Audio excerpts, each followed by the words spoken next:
Wohchifai, an unusual name for an unusual child. Born to the Ngorowa family, she seemed normal at first, but something lurked beneath the surface. Wohchifai was different.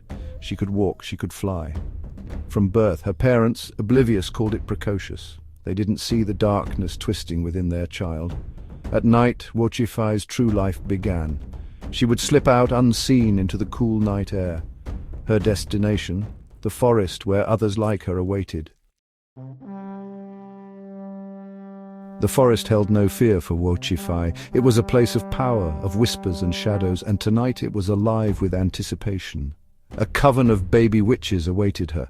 Dozens strong, their eyes glowed with an eerie light. They were not here to play. They were here to plot their goal world domination. These were not ordinary children. They were a force of nature, twisted and corrupted, brought together by a shared ambition. Wohchifai, despite her age, was their leader. Her intelligence was unsettling, her ambition boundless. She had a plan, and the others would obey. Two neighbors had fallen victim to Wohchifai's dark influence. Their lifeless eyes stared vacantly, their souls forfeit. Their children, Wohchifai and Nyamok, were now part of the coven. Every night, under the watchful gaze of the moon, they met, whispering their plans, refining their strategies, spreading their darkness like a virus. Days were a necessary inconvenience, a charade Wohchifai played with chilling expertise. At nursery school, she was a model student, charming, intelligent, manipulative. She began to recruit. The other children, so innocent, were easy prey to her charms.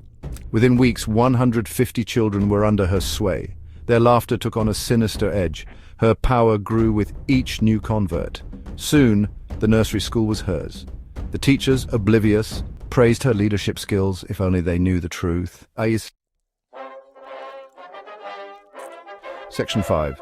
The Boy Who Said No. There was one child, however, who resisted Wohchifai's charms. Joseph. He was a quiet boy with a strong will and a pure heart. He saw through Wohchifai's facade. Wohchifai tried everything to sway him, flattery, threats, promises of power, but Joseph remained steadfast. He would not join her coven. He would not betray his own soul. Frustrated, Wohchifai reported back to the coven. Joseph's resistance was an anomaly, a threat to their plans.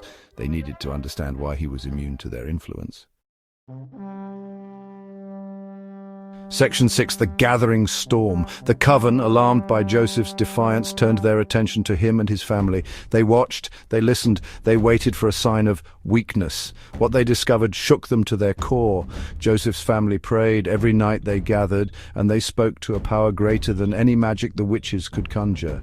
This power, this faith, was anathema to the witches. It burned them, scorched them, threatened to extinguish their very essence. Wohchifai knew they had to act, and fast.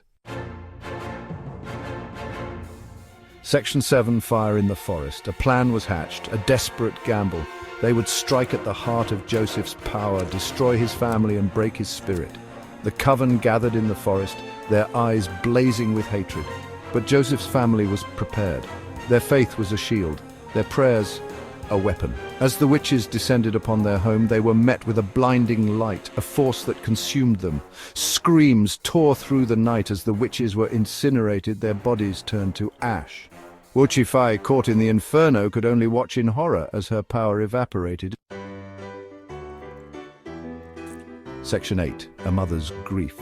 The next morning, Wohchifai's lifeless body was found in her crib. Her parents were devastated. They couldn't comprehend the sudden loss, the inexplicable tragedy. The villagers whispered, rumors of a curse, of a darkness that had touched the Ngorowa family. But no one knew the truth. No one suspected the monstrous secret Wohchifai had taken to her grave. Life, in its cruel way, went on, but a shadow lingered over the Ngorowa household, a chilling reminder of the darkness that had once resided within their walls. Section 9. A new evil stirs. 2 months later, a miracle, or perhaps a curse. Mrs. Ngorowa was pregnant again. The villagers rejoiced, hopeful that this child would bring joy, not sorrow. But there was something different about this baby. Even in the womb, it spoke in French, demanding Jack Daniels. The village buzzed with trepidation. What manner of child was this? One night, the unborn child spoke to its mother, its voice a chilling whisper. "Don't let Joseph's family in. They are dangerous."